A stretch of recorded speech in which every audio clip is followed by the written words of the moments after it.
Drama serial दिल ज़ार ज़ार में आज की एपिसोड में शोभी की मामा और बहन पहुंच जाते हैं, जिसका आतिका बहुत अच्छे से इस्तकबाल करती है। तो वो कहती हैं कि इंशाल्लाह हम वलीमा अपना हैदराबाद दक्कन जाके ही करेंगे आप, लेकिन आपसे गुजारिश है कि आप हमारी बहू और बेटे को कुछ दिन पहले ही भेज देना। जिस पे इस्माइल कहता है कि आप फ़िक्र ना करें, हम निकाह करके फ़ौरन रुखसती कर देंगे और ये वहीं से ही वलीमे में शामिल होंगे।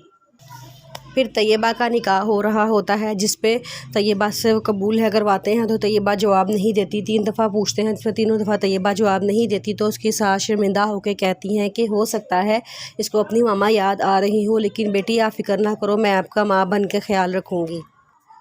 फिर भी अम्मा तैयबा से कहती हैं कि तैयबा तुम अपने हक़ में दुआ करो, जिस पर तैयबा कहती है कि मेरा फ़ैसला अल्लाह करेगा। ये सुन के भी अम्मा बहुत परेशान हो जाती हैं और अचानक से उनकी तबीयत ख़राब हो जाती है और वो वहाँ से चली जाती हैं।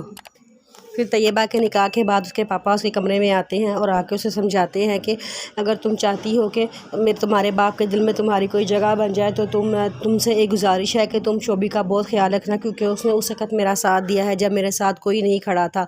उसने अगर तुम सारी ज़िंदगी उसकी खिदमत करो फिर भी तुम उसका एहसान नहीं चुका सकोगी जो उसने कर दिया है। इतनी बदनामी के बाद उसका बड़ा ज़र्फ़ है कि वो तुम्हें कबूल कर रहा है। तुम सारी ज़िंदगी उसकी खिदमत करना और एक अच्छी बीवी बनकर उसके साथ रहना और उसको छोड़ के जाने का ख्याल अपने दिल से निकाल दो। तभी तैयबा की सास उनको बड़ी उम्मीद दिलाती हैं कि मैं इसको बेटी समझ के रखूँगी और इसका बहुत ख्याल रखूँगी, आप मेरी तरफ से परेशान ना होना। फिर तैयबा की रुखसती हो जाती है और वो रुखसत होकर शोभी के घर चली जाती है, जहाँ हर कोई उसको पैसे देता है। तो वो अगर याद आता है जब वो शोभी से बहुत बुरा सलूक करती थी और शोभी को कुछ नहीं समझती थी, लेकिन वो सोचती है कि शोभी ही वो बंदा है जिसने मुश्किल वक़्त में मेरा साथ खड़ा रहा।